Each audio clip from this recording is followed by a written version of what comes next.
नहमदु नसल्ली अला रसूलिल करीम अम्मा बाद फ़ाऊज़ु बिल्लाहि मिनश शैतानिर रजीम बिस्मिल्लाहिर रहमानिर रहीम रब्बि इश्रह ली सदरी व यस्सिर ली अमरी वहलुल उक़दतम मिन लिसानी यफ़क़हू क़ौली। अस्सलामु अलैकुम रहमतुल्लाहि व बरकातुहू। हम सूरतुल सौद स्टार्ट कर रहे हैं। 12 नंबर 23 ही है। आऊज़ु बिल्लाहि मिनश शैतानिर रजीम बिस्मिल्लाहिर रहमानिर रहीम। सूरह सौद मक्का में नाजिल हुई। इसमें 88 आयतें 88 आयत और 5 रुकू है। अल्लाह के नाम से शुरू करता हूँ जो बड़ा मेहरबान निहायत रहम करने वाला है। सौद, इस नसीहत वाले कुरान की कसम, बल्कि काफिर घमंड और विरोध में पड़े हुए हैं। हमने इनसे पहले भी बहुत सी कौमों को नाश कर डाला। उन्होंने हर तरह की चीख पुकार की, लेकिन वह समय छुटकारे का न था। और काफिरों को इस बात पर ताज्जुब हुआ कि उन्हीं में से एक डराने वाला आ गया और कहने लगे कि यह तो जादूगर और झूठा है।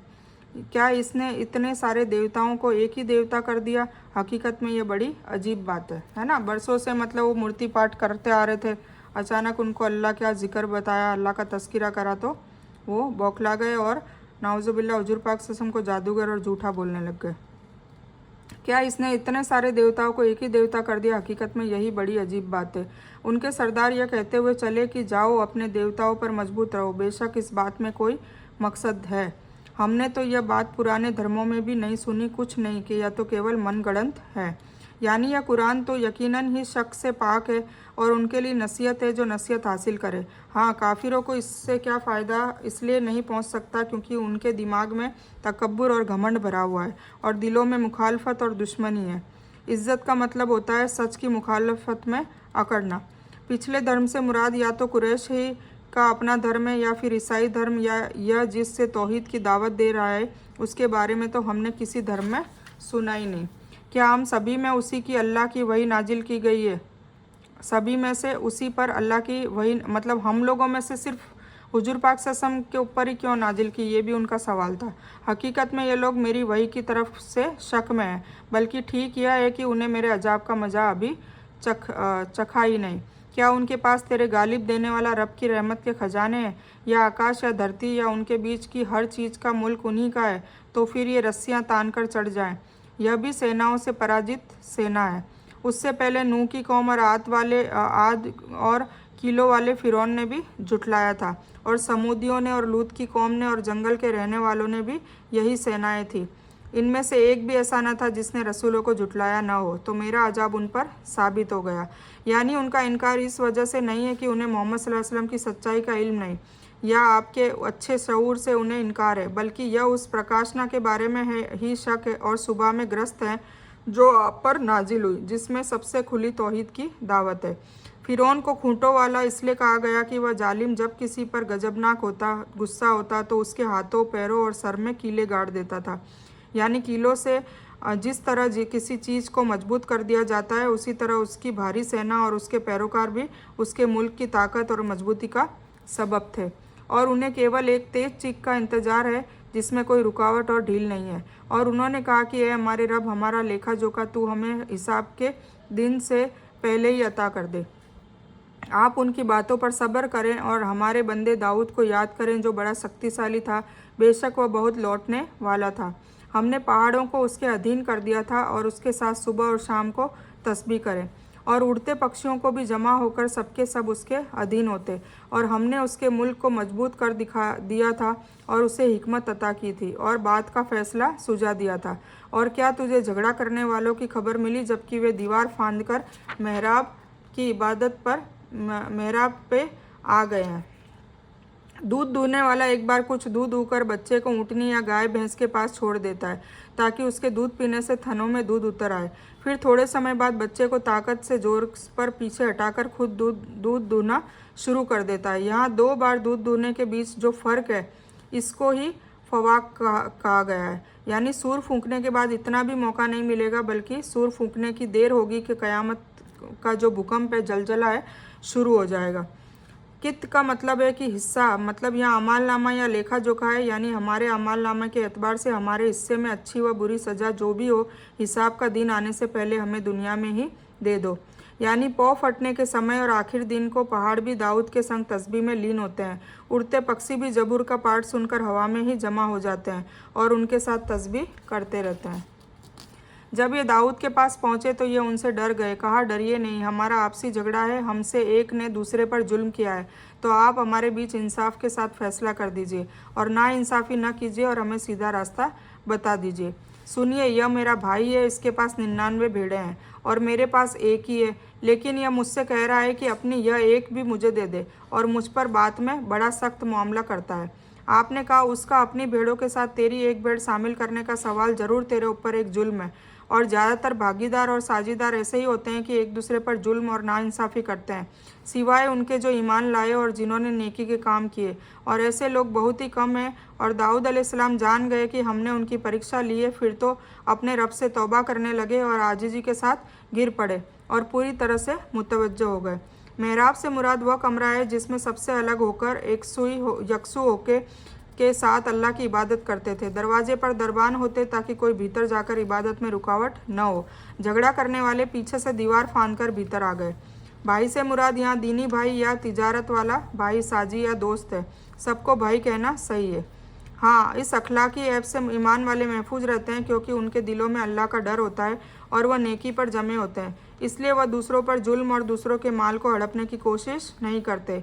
लेकिन इस अखलाक के लोग कम ही होते हैं। वह खर्राकियन का मुराद है यहाँ सजदे में गिर पड़ना। तो हमने उनकी यह बुराई माफ़ कर दी और बेशक वह हमारे करीब बड़े ऊंचे मुकाम और सबसे अच्छे ठिकाने वाले हैं।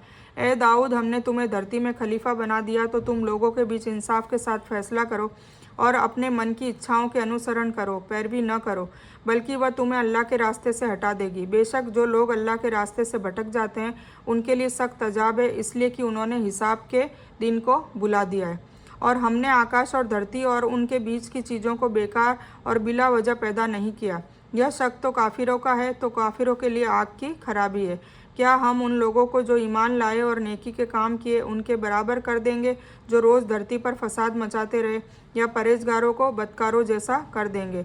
यह मुबारक किताब है जिसे हमने आपकी तरफ इसलिए नाजिल किया है कि लोग इसकी आयतों पर ध्यान दें और ख्याल करें और अक्लमंद इससे नसीहत हासिल करें।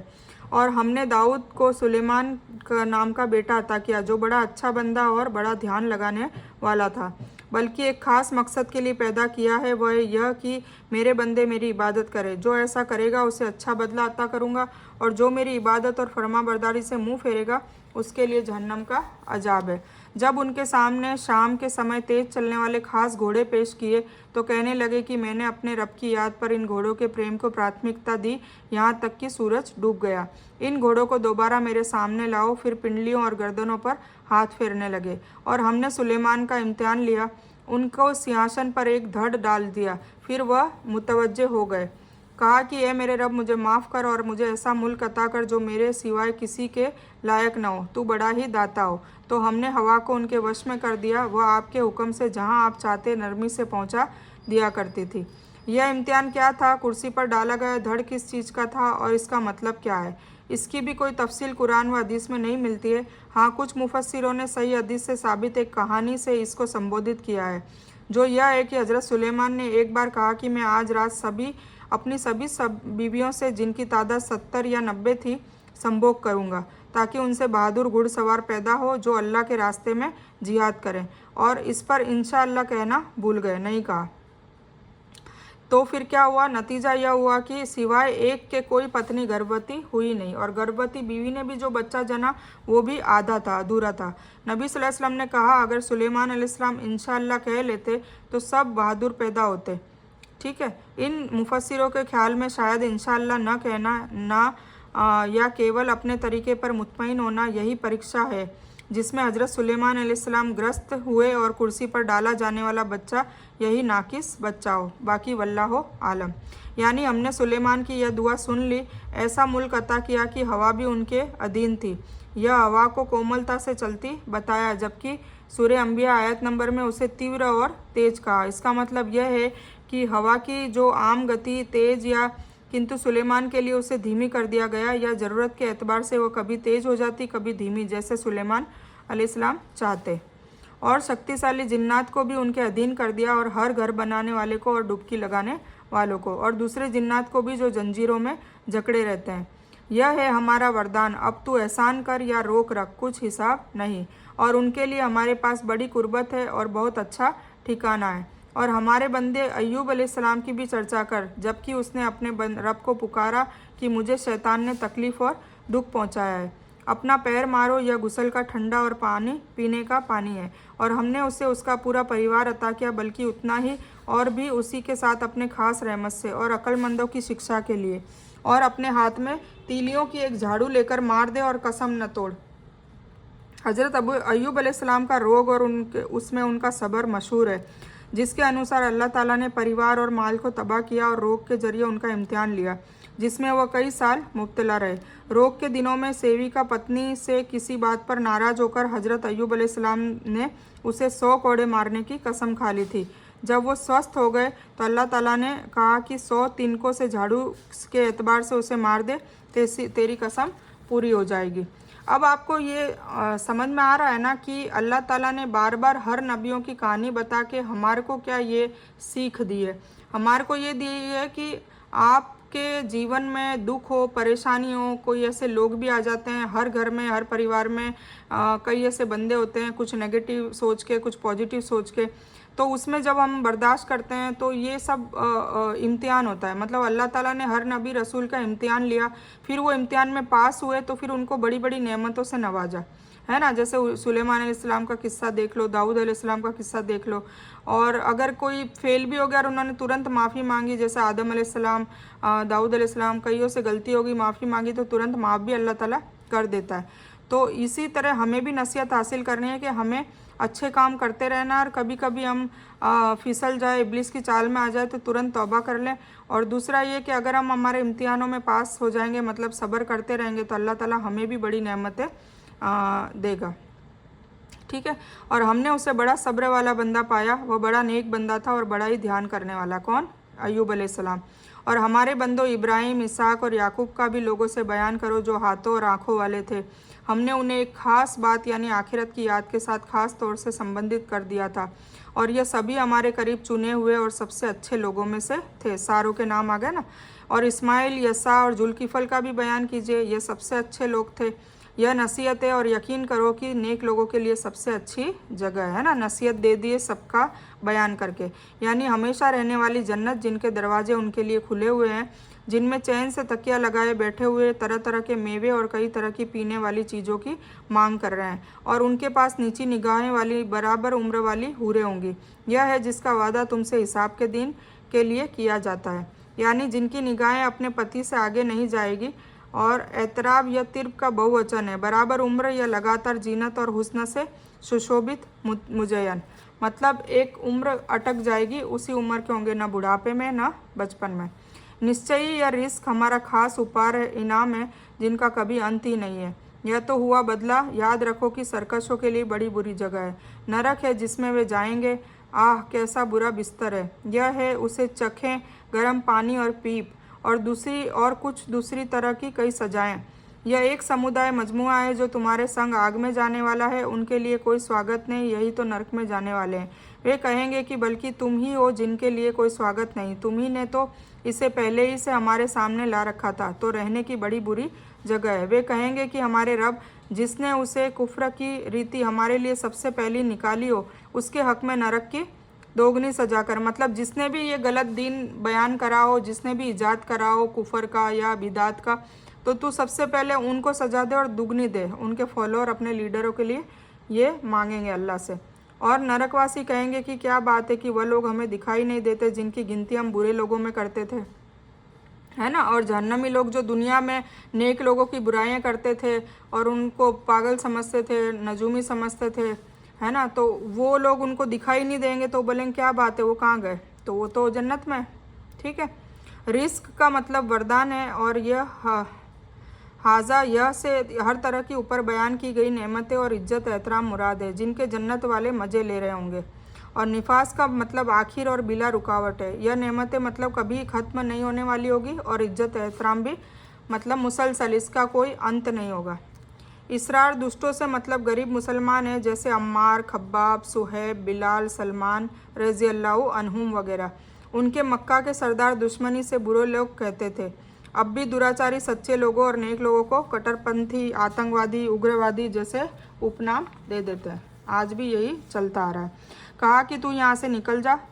सॉरी, क्या हमने ही उनका मजाक बना रखा था या हमारी आंखें उनसे बहक गई है? यकीन करो कि नरकवासियों का यह झगड़ा जरूरी होगा। कह दीजिए कि मैं तो केवल होशियार कर देने वाला हूँ, सिवाय एक अल्लाह के ज़बरदस्त के दूसरा कोई इबादत के लायक नहीं है। जो रब है आकाशों का और धरती का और जो कुछ उनके बीच है, वह ज़बरदस्त और बड़ा माफ़ करने वाला है। आप कह दीजिए कि यह बहुत बड़ी खबर है जिससे तुम मुंह फेर रहे हो। मुझे उन उच्च पद वाले फरिश्तों की बातचीत का तनिक भी इल्म नहीं जबकि वे तकरार कर रहे थे। मेरी तरफ सिर्फ यह वही की जाती है कि मैं साफ तौर से सावधान कर देने वाला हूँ, जबकि आपके रब ने फरिश्तों से कहा कि मैं मिट्टी से इंसान को बनाने वाला हूँ। तो जब मैं उसे ठीक ठाक कर लूँ और उसमें अपनी रूह फूंक दूँ तो तुम उसके सामने सजदे में गिर जाना। तो सभी फरिश्तों ने सजदा किया, लेकिन इब्लिस ने नहीं किया। उसने घमंड किया और वह था काफिरों में से, मतलब इनकार करने वालों में से। अल्लाह ताला ने कहा कि ए इब्लिस, तुझे उसको सजदा करने से किस चीज़ ने रोका जिसे मैंने अपने हाथों से बनाया? क्या तू कुछ तकब्बुर में आ गया है या तू ऊंचे दर्जे वालों में से है? उसने जवाब दिया कि मैं इससे बेहतर हूँ। तूने मुझे आग से बनाया और इसे मिट्टी से बनाया। कहा कि तू यहाँ से निकल जा और तू अब मरदूद हुआ और तुझ पर क़यामत के दिन तक मेरी लानत और धिक्कार है। कहने लगा कि ए मेरे रब, मुझे लोगों के उठ खड़े होने के दिन तक मोहलत अता कर। अल्लाह ताला ने कहा कि तू मोहलत दिए जाने वालों में से है, मुकर्रर वक्त के दिन तक, मतलब क़यामत तक। कहने लगा फिर तो तेरी इज्जत की कसम मैं इन सब को ज़रूर भटकाऊंगा, मतलब आदम के बच्चों को। आदम अलैहिस्सलाम से उसकी दुश्मनी हो गई थी, सिवाय तेरे उन बंदों के जो चुने हुए हों, मतलब जो पाक होंगे वो तेरे उसमें आएंगे ही नहीं बहकावे में। कहा कि सच तो यह है और मैं सच यही कहा करता हूँ कि तुझसे और तेरे सभी पैरोकारों में से मैं नरक को भर दूंगा। फिर अल्लाह ताला ने क्या कहा कि जो मेरे बंदे तेरी फॉलो करेंगे, तुझे तेरा अमल करेंगे, तो मैं उनको भी और तेरे साथ नरक भर दूंगा। कह दीजिए कि मैं इस पर तुमसे कोई बदला नहीं मांगता और ना मैं बनावट करने वालों में से हूँ। यह तो सभी दुनिया वालों के लिए सरासर नसीहत और जिक्र है। बेशक तुम इसकी हकीकत को कुछ ही समय के बाद सही ढंग से जान लोगे। मतलब हुजूर पाक सल्लल्लाहु अलैहि वसल्लम कह रहे हैं कुफ़ारे मक्का से कि जब क़यामत आएगी तब तुम्हें अपने आप ही पता चल जाएगा। ठीक है, ये सूरह सौद थी। तो इस बयान में कुछ भी दीन की और अच्छी और हक बात आई है वो सिर्फ़ और सिर्फ अल्लाह की तरफ से है, और बुरी या गलत बात जो गलती से या जज्बात में आकर मेरे मुंह से कुछ भी गलत वर्ड या कोई बात निकल गई हो तो वो मेरी तरफ से है, और इस गलती के लिए मैं अल्लाह अज़्ज़ व जल से और आप सभी लोगों से माफ़ी की तलबगार हूँ।